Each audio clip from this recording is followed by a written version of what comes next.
hello everyone. කොහොමද ඉතින් ඔයාලට?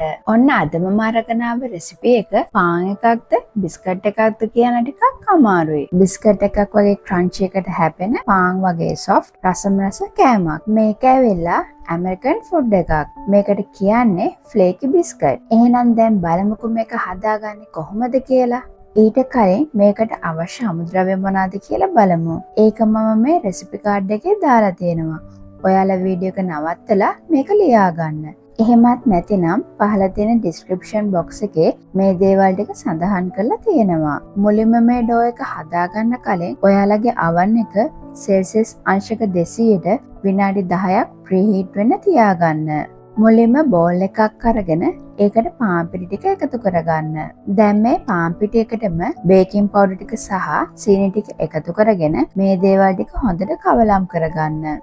මේකට පාන් පිටි ගන්නකොට ලූස් පාන් පිටි නැතිව පැකට් වල තියෙන පාන් පිටි පාවිච්චි කරන්න.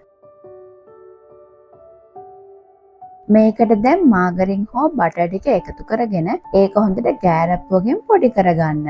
ඔයාලා මේකට බටර් හෝ මාගරින් ගන්නකොට ඒක පොඩියට කෑලි වලට කපලා මේකට එකතු කරගන්න. ඒ වගේම තමයි මේකට එකතු කරන බටර් හෝ මාගරින් ටික කූල් මට්ටමේ තමයි තියෙන්න ඕනේ. ඒ කියන්නේ ගොඩක් දියාරු වෙලා ඒ වගේ තෙල් පෑදිලා නම් මේකට එකතු කරගන්න එපා.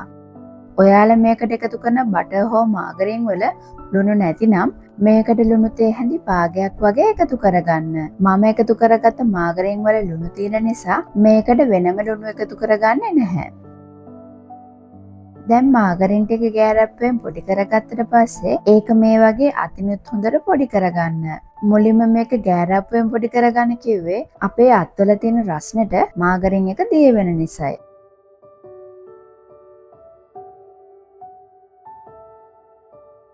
දැන් මේ මාගරින් ටික පාන් පිටි එකත් එක්ක හොඳට කවලම් වෙලයි තියෙන්නේ. ඒක කවලම් වුණාට පස්සේ මේ වගේ පාන් පිටි මිශ්‍රණය ගුලි කරාම ඒක හොඳට ගුලි වෙලා නිකම්ම කැඩෙන්න ඕනේ. දැන් මේ ඩෝ එක හදාගන්න මේකට කිරි එකතු කරගන්න ඕන. ඔයාලා මේකට එකතු කරන කිරි එක කූල් මට්ටමේ තමයි තියෙන්න ඕනේ. ඒ කියන්නේ මම දැන් ෆ්‍රිජ් එකෙන් ගත්ත ගමන් තමයි මේක එකතු කරගන්නේ. මුලින්ම මේ වගේ කිරි ටිකක් වෙන්න එකතු කරගෙන ගෑරප්පුවෙන් මේක හොඳට කවලම් කරන්න. එකපාර කිරි ගොඩක් එකතු කරගන්න එපා. මොකද කිරි වැඩි වුණොත් අපිට මේකට පාන් පිටි එකතු කරන්න වෙනවා. එතකොට මේ බිස්කට් එක හරියට හදාගන්න බැරි වෙනවා.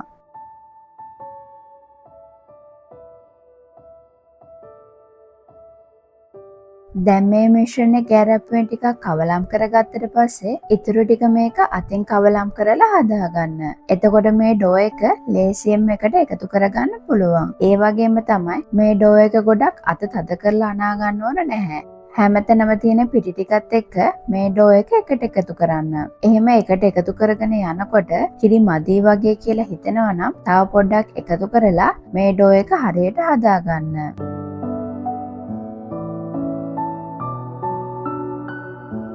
දැන් මේ ඩෝ එක ගොලියකට වගේ එකතු වෙලයි තියෙන්නේ. මේක ගොඩක් නීට් ඩෝ එකක් නෙමේ. මේ වගේ කෑලි කෑලි වෙන්න තමයි තියෙන්නේ. අපි මේකට ගත්ත කිරි ප්‍රමාණය ටිකක් වෙන්න ඉතුරු වෙලයි තියෙන්නේ. මොකද එක එක පිටිවලට කිරි ප්‍රමාණය අල්ලන විදිහ වෙනස් වෙනවා. ඒක නිසා ඔයාලත් කිරි ටික ටික එකතු කරලා මේ ඩෝ එක හදාගන්න.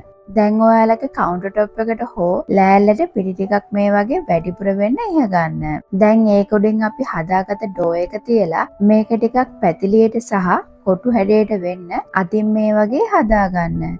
එහෙමත් නැතිනම් ඔයාලට මේකට රෝලින් පින් එක උනත් පාවිච්චි කරන්න පුළුවන්. දැන් ඩෝ එක මේ වගේ හදාගත්තට පස්සේ ඒක කොටස් 4කට වෙන්න මේ වගේ කපා ගන්න ඕන.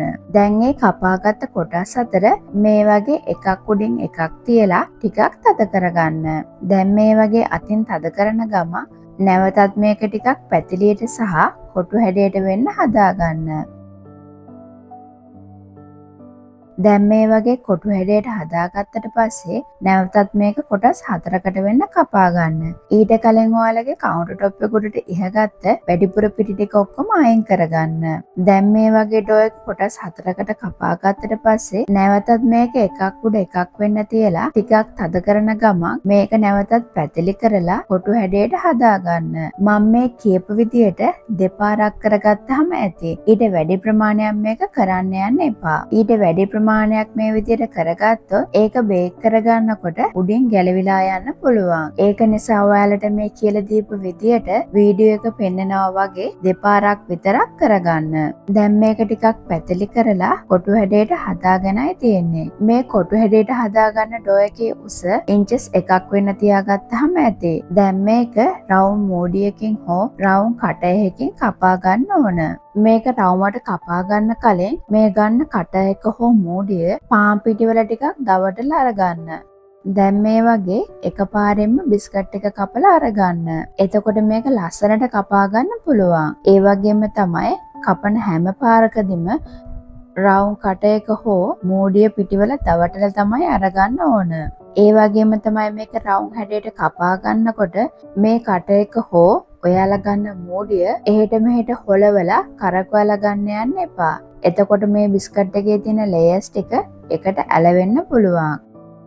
මම මේ අරගත්ත රවුමේ සයිස් එක අඟල් 2.5ක් වගේ වෙනවා. ඔයාලට මේකට කැමති සයිස් එකේ රවුමක් පාවිච්චි කරන්න පුළුවන්. දැන් මේ ඉතුරුන ඩෝ එකෙනුත් රවුම් කපා ගන්න ඕනේ. හැබැයි මේ ඩෝ එක නැවත හදාගන්නකොට අතින් ගොඩක් තද කරලා හදන්න යන්න එපා.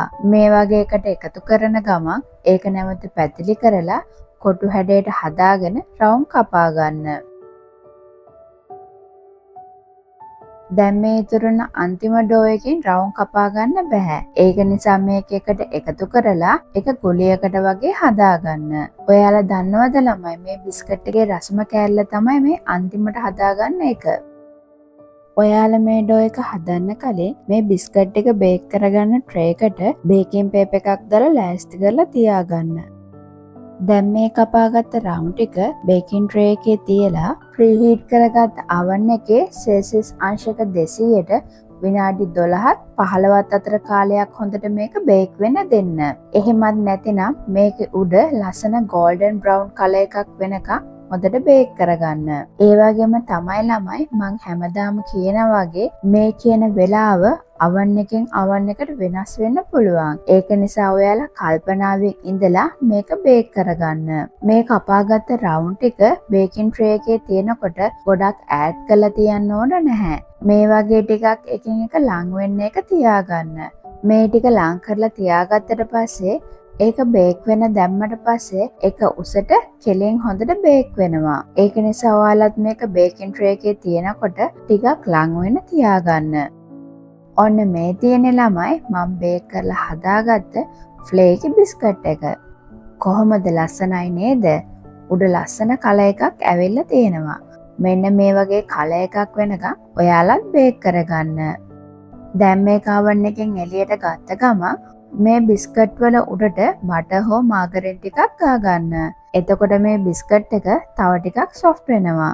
එහෙනම් එකක් අරගෙන බලමු මේකේ ලස්සන කොහොමද කියලා. අම්මෝ අතත් පිච්චෙනවා. මොකද මේක oven එකෙන් බාපු ගමන්නේ උණු උණුවෙන්ම තියෙනවා. මේ තියෙන ඩෝ එකේ අන්තිමට ඉතුරු වෙලා හදාගත්ත මම කිව්ව රසම රස බිස්කට් එක. පේනවනේ ළමයි ඒක ඇතුලේ සොෆ්ට් එකට තියෙනවා. වැඩි අල්ලන්න අමාරුයි ළමයි මේක ගොඩක් රස්නේ. උණු උණුවෙන්ම එනම් මේකෙන් කෑල්ලක් කාලා බලමුකෝ රස කොහොමද කියලා.